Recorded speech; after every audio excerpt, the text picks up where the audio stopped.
Steam and smoke poured out of the ship's funnels as she raced into New York City, with excited onlookers cheering and clapping for the beautiful ship as she arrived, and in record time. She was the largest, sleekest, and fastest ocean liner around, cutting through the Atlantic Ocean like a hot knife through butter. She came to a stop at the pier, her captain and crew surely smiling from ear to ear at the great success of the newest addition to the Cunard Line fleet.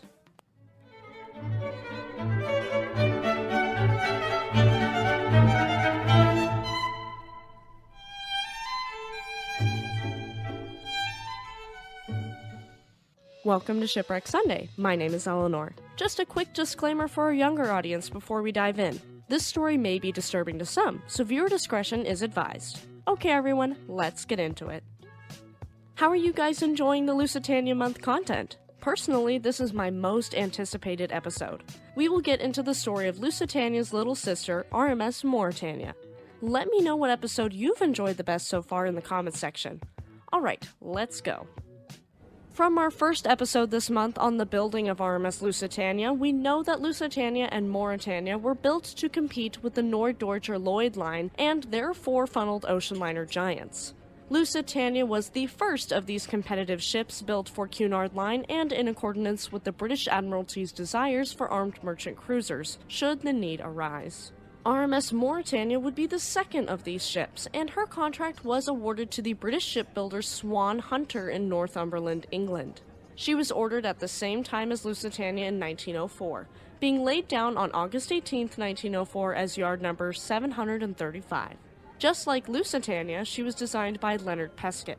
Interestingly enough, Lusitania and Mauretania were both originally designed to only have 3 funnels and reciprocating engines. However, this design would not achieve the speed of 24 knots that the British Admiralty desired, so the design was altered to use Parsons' new turbine technology and a 4th funnel was added. Before we get any further into Mauretania's story, let's look at her building, specs, and design aspects. RMS Mauretania was a massive ocean liner, displacing 44,610 tons. Her tonnages are listed as 31,938 gross registered tons and 12,797 net registered tons, officially making her bigger than RMS Lusitania and the largest ocean liner afloat at her launch up until 1910, when RMS Olympic was launched and would take that title. She was also the largest moving structure ever built at that point. She was 790 feet long, had a beam of 88 feet wide, a draft of 33 feet, and a depth of 33 feet and 6 inches deep, spanning 8 decks. She was 5 feet longer than Lusitania. In terms of passenger capacity, Mauretania was able to carry 2,165 passengers total, split into 3 classes. In first class, she could carry 563 passengers, 464 in second class, and 1,138 in third class. She would be serviced by 802 crew. At launch, she was painted a light gray, which was for photography reasons. It made her steel plating and riveting quite striking, and this was a common practice back in the day with new ships, especially the first ship of a class. Her hull was then painted black with a red keel and the typical Cunard red funnels with black tips. One thing that's noticeable about the two ships is that Mauretania was not riddled with cowl vents like Lusitania. As for propulsion, RMS Mauretania was equipped with an almost identical setup to her older sister. She had 25 fire tube boilers that fed 4 direct-action Parsons steam turbines, capable of producing 68,000 horsepower on launch, 76,000 horsepower on her record run, and was increased to 90,000 horsepower in 1928 to July 1929 following a refit. Her turbines featured 2 extra stages of turbine blades in her forward turbines, making her a little faster than Lusitania. When Mauretania was launched, she was the largest ship with the new Parsons turbine setup, and her and Lusitania would be the only ships with direct drive steam turbines to hold the Blue Riband. This setup turned 4 propellers, which would be redesigned before entering service to reduce uncomfortable vibrations. Originally, they were triple-bladed, but they would be upgraded to quadruple-bladed versions. RMS Mauretania was an Edwardian-era dream.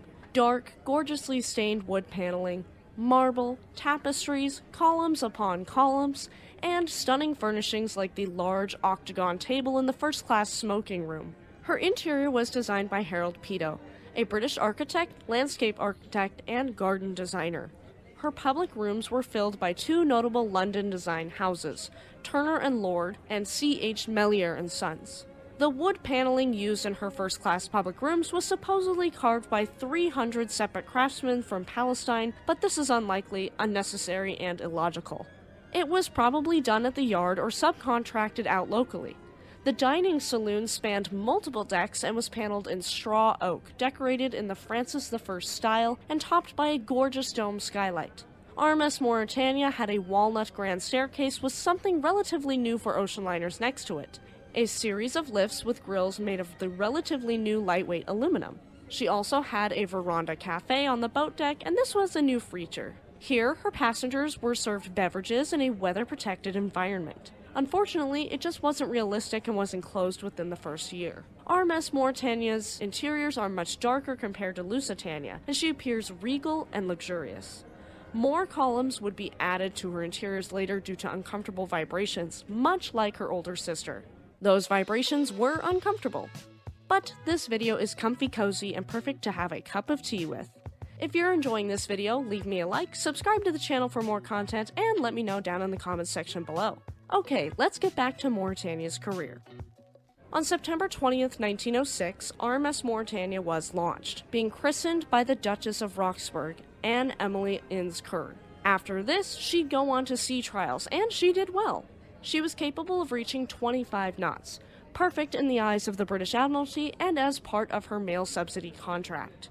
We don't know as much about RMS Mauretania's sea trials as we do RMS Lusitania.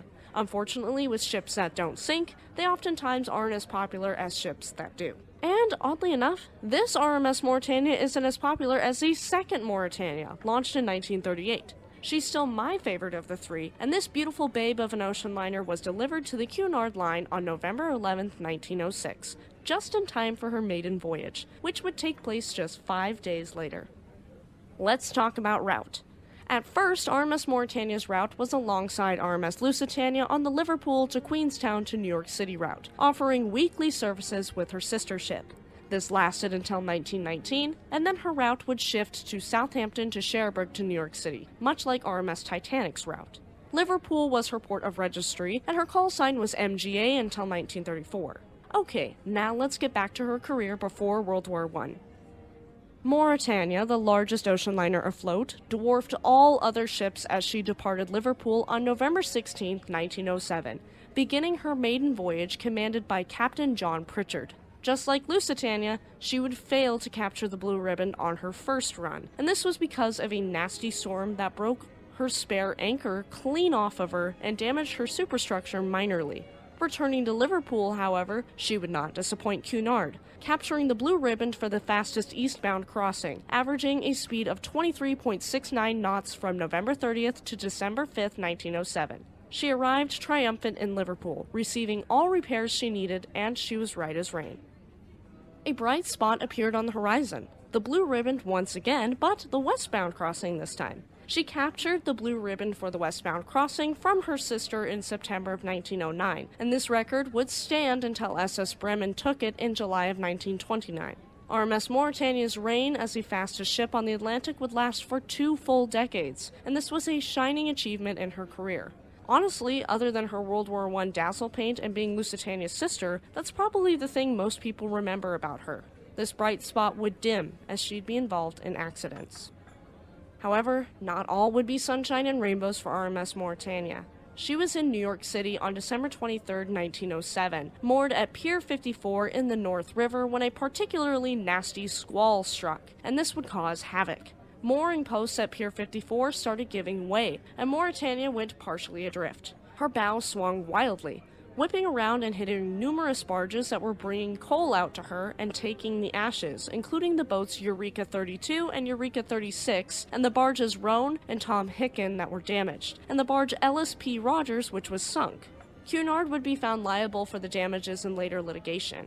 I can see why, but at the same time, Cunard couldn't control the weather nor the mooring posts at Pier 54. In December of 1911, just like the December prior, RMS Mauretania broke loose from her moorings like a bucking bronco, this time in the River Mersey. She was badly damaged, and thus her special, speedy Christmas voyage to New York City was cancelled. Acting on their feet, Cunard would put Lusitania in this spot, who just returned from New York. Captain James Charles would command her. No, not the problematic beauty guru, but the later Commodore for Cunard Line in 1921. Lusitania successfully completed these Christmas crossings for her problematic little sister, and maybe that's why I like Mauretania so much. I am the youngest sibling, and I, too, am a little Spitfire. Speaking of Spitfires, back to Mauretania.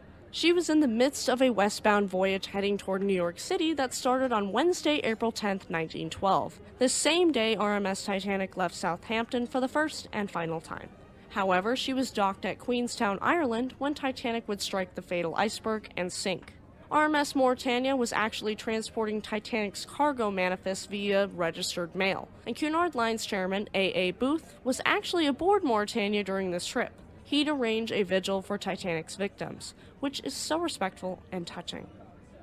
Moving into 1913, we actually have original tickets that show the price of traveling in Mauretania's third class, and it costs $17. For comparison's sake, that would be $536 in 2024, so definitely not the cheapest thing in the world. In July of 1913, two esteemed guests found themselves aboard RMS Mauretania. King George V and his wife Queen Mary of Teck, the namesake of RMS Queen Mary. These two received a special tour of the ship, which was then Britain's fastest merchant ship, and this elevated her reputation to new heights. Early on in January of 1914, she was due for a refit, and on January 26, 1914, during this refit in Liverpool, 4 men were killed and 6 were injured. A gas cylinder had exploded while the men were working on one of her steam turbines, and though the damage to the ship was minimal, the damage to the men was great. She'd be repaired in the new Gladstone dry dock and made her return to service just 2 short months later.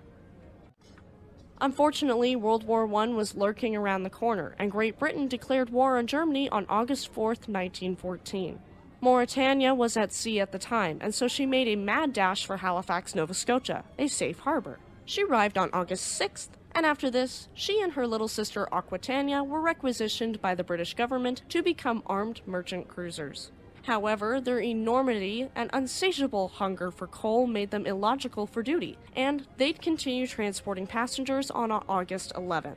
Due to an understandable lack of brave souls trying to cross the Atlantic, Mauretania would be laid up until Lusitania was sunk by U-20 on May 7, 1915.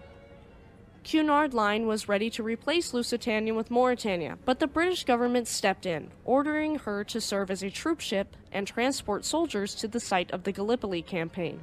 The Gallipoli campaign, or at least the Sparks Notes version of it, was a military campaign in World War I from February 19, 1915 to January 9, 1916. The Entente powers sought to weaken the Ottoman Empire, which was one of the main Central Powers, by taking control of the Ottoman Straits. In the end, it was an utter failure, resulting in around 250,000 dead on each side, and it was incredibly costly and embarrassing. She'd participate in this, painted gray with black funnels like her contemporaries. She avoided U-boats because of the incredible seamanship of her crew and her fast speed, zigzagging as ordered. I told you that the Gallipoli campaign racked up casualties, and when the British Empire and France both started to see these mass casualties, Mauretania was converted into a hospital ship, painted in the livery. She served alongside HMHS Aquitania and HMHS Britannic of the White Star Line, Titanic's little sister. She was painted white with a long green stripe down the side of her hull, as well as numerous large red crosses, and her funnels were bright yellow. This was typical for hospital ships, and there's a good reason for this. Let's go over hospital ship rules for a moment. Hospital ships in the laws of war are not supposed to be attacked, captured, or sunk so long as they follow some basic rules outlined by the First Geneva Convention of 1864. First, they need to look like hospital ships, and what I mean by this is red crosses should be everywhere on the ship to signify its medical significance. Secondly, hospital ships had to treat all wounded, regardless of their allegiance. Third, they had to be open to inspection and search by the enemy, just like merchant ships. And lastly, they were not allowed to carry weapons or transport active troops. As long as these 4 basic rules are followed, it is illegal to sink a hospital ship. She helped treat the wounded until January 25, 1916, and 7 months later she became a troop ship again, this time being called upon by the Canadian government to carry their troops from Halifax to Liverpool. The United States entered the war in 1917, and Mauretania would carry her fair share of Americans as well. During the war, the Admiralty called her HMT Tuberose until the end of World War I, though Cunard never renamed her. After this, we get into one of my favorite things. If you know anything about me, you know two things really make me giddy like a kid in a candy store: davits and dazzle camouflage. Dazzle camouflage is ship camouflage that utilizes crazy patterns and designs with loud colors in order to confuse the enemy on which direction a ship is heading. And the crazy thing is, it works. It was developed by Norman Wilkinson in 1917, and RMS Mauretania would receive two forms of dazzle paint. Her first and lesser-known dazzle camouflage concept was applied in March of 1918, and it was curvilinear in nature with largely broad areas of olive with blacks, grays, and blue. The second and my personal favorite dazzle camouflage in the history of ever is Mauretania's checkerboard paint. It is incredibly gorgeous to me, and I wish at least one passenger ship could be painted like this. It was applied in July of 1918 and was more geometric in nature, utilizing mostly dark blues and grays with some black. At the end of World War I, this gorgeous dazzle paint was covered by a dull gray before she was returned to Cunard Line, and she returned to her normal livery by mid-1919. Her wartime service was uneventful, and honestly, that's kind of the best thing you can ask for with these ships. If it's too eventful, the ship ends up sinking like HMHS Britannic or ends up sinking another vessel like HMT Olympic. After the heat of World War I cooled down, RMS Mauretania would return to civilian service on September 21, 1919, but this time she was serving on the Southampton to Cherbourg to New York City route. As soon as passenger service resumed, Mauretania was busy. So busy that she couldn't be rehauled as originally planned in 1920, and this would be delayed.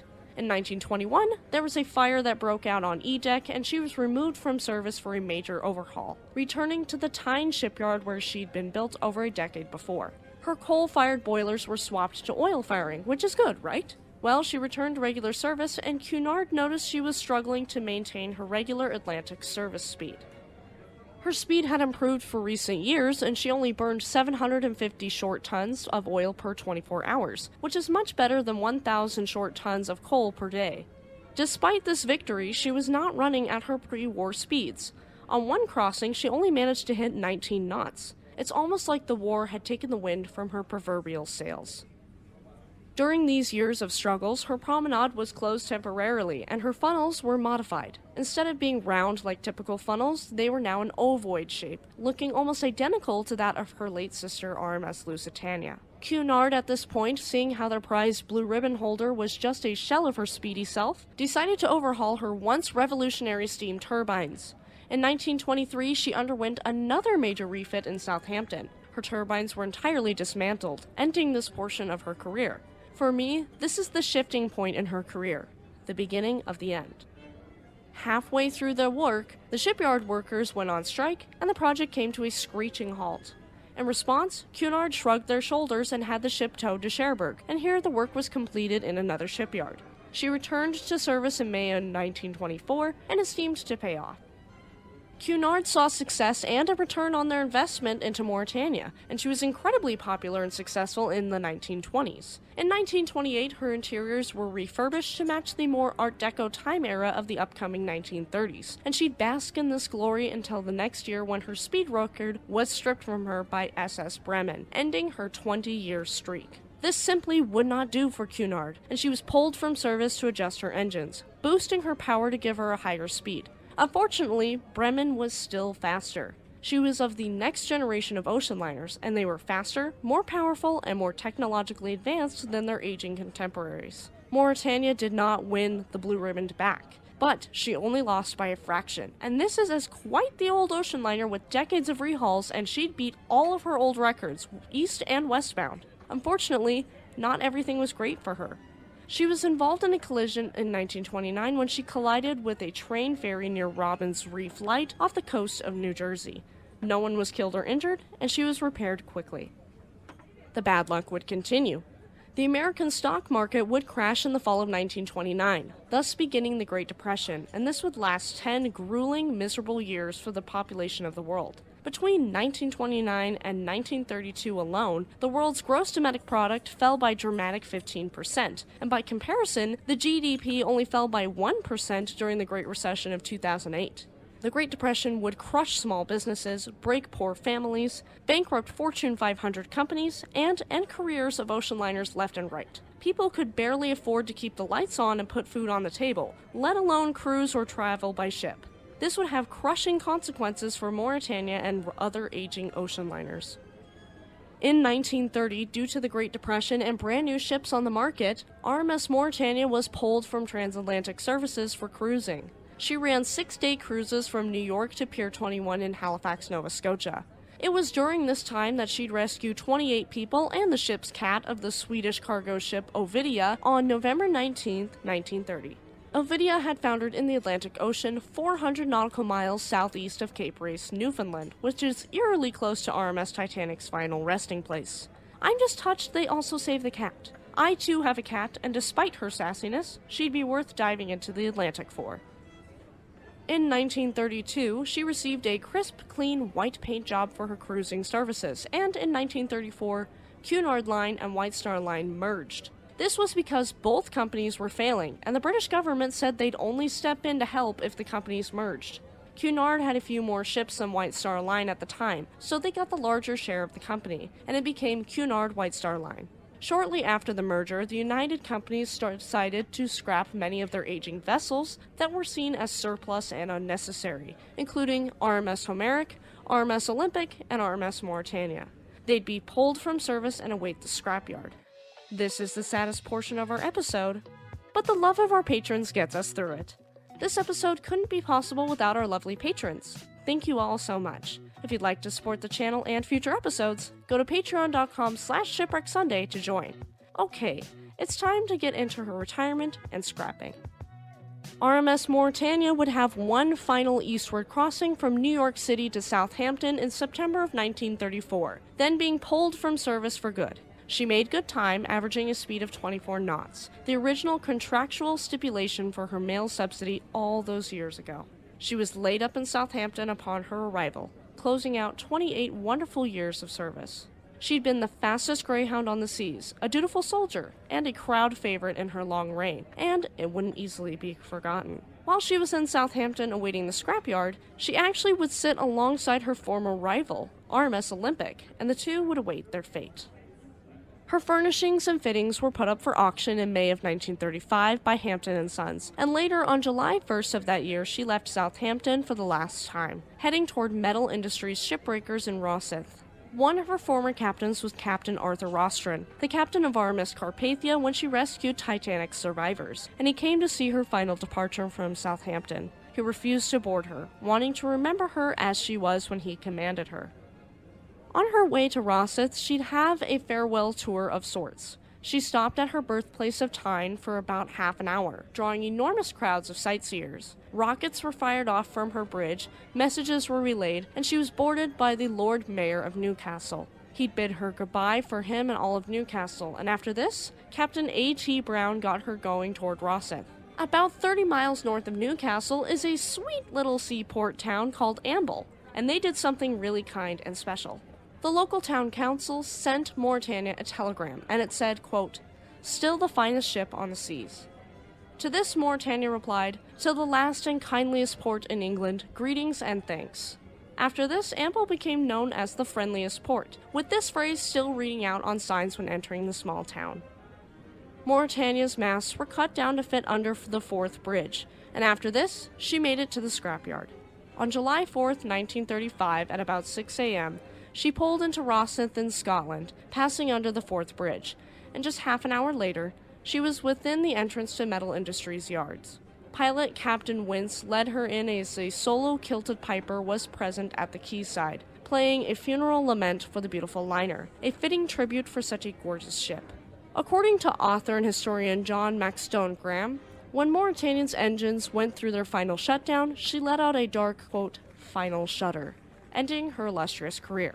Her final inspection was on July 8, 1935, which was a Sunday, and 20,000 were there to witness it. Monies raised there went to local charities, and it was a great way to celebrate the ship's life and career. After this, scrapping began, and quite vigorously so, with the ship strangely being cut up afloat in dry dock. There was a complex system of wooden battens and pencil marks to monitor her balance. Within a month, all 4 funnels were gone, and by 1936, she was nothing more than a hulk, beached at the tidal basin at Metal Industries until the rest of her was scrapped by 1937. And with that, Mauretania was gone. She was an incredibly popular vessel, and her scrapping was heavily protested, including by President Franklin D. Roosevelt, who wrote a private letter against the scrapping of the beloved Maury. He said, quote, "But why couldn't the British have remembered the Mauretania's faithfulness, taken her out to sea and sunk her whole, giving her a Viking's funeral, this ship with a fighting heart? It would be more inspiring to those who come hereafter to know that a ship that was a ship received decent treatment at her death." To keep a rival company from reusing the name and to keep it available for future ships, Cunard White Star renamed the red funnel paddle steamer Queen to Mauretania. After this, a new ocean liner named Mauretania was launched in 1938. As for her legacy, there's still quite a bit of her left. Her bell is in the reception hall of the Lloyd's Register on Fenchurch Street in London. Every year on Remembrance Day, they will lay a wreath at the base of the bell's display and observe a 2-minute moment of silence for veterans.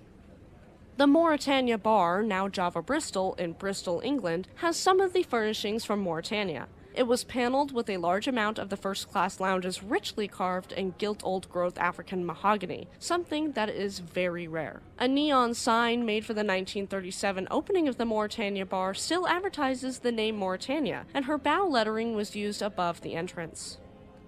Something that really excites me is that almost all of her first-class reading and writing room is still extant, including the original chandeliers and gorgeous gilt-grilled bookcases. It serves as the boardroom at Pinewood Studios just west of London. However, the color is no longer a gorgeous silver sycamore, as it's been stained amber. According to Channel 4 in the UK, the whole of the second-class drawing room for Mauretania exists in a white and blue house that overlooks Poole Harbour, and the drawing room is overlooked itself by a balustraded circular veranda, which is also the original for Mauretania. If anyone would like to buy this house and donate it to me, I wouldn't mind. At the now-defunct Windsor Cinema in Carluke, Scotland, panels and fittings were used to decorate the foyer and auditorium. Even some of her timber was used in the 1937 extension of the St. John the Baptist Catholic Church in Padiham, Lancashire. In 2010, a gorgeous piece of African mahogany pilaster, decorated with an intricate ram's head capital and gilt acanthus motif from the first-class lounge, was discovered and fully restored, and since 2012, it's been on display in the Discovery Museum's Secundum Annex at Wallsend. This is only a few hundred yards from where it was created and installed in the Swan Hunter fitting out basin well over a century earlier. Many of small pieces of Mauretania's fittings and fixtures exist in public collections, like sections of ceilings, molding, paneling, and samples of her turbine blades. Her original port high-pressure turbine telegraph that was in her wheelhouse resides in the lobby of RMS Queen Elizabeth II, which is now a 5-star hotel in Dubai. An original model of her spent a number of years on the retired RMS Queen Mary in Long Beach, California, and now it is displayed at the Smithsonian Institution in Washington, D.C. Originally, it had a black hull, and it was then repainted to her white cruising paint scheme when it was gifted to the Queen Mary by FDR. He loved Mauretania and took numerous cruises on her, and wanted her remembered the way he did.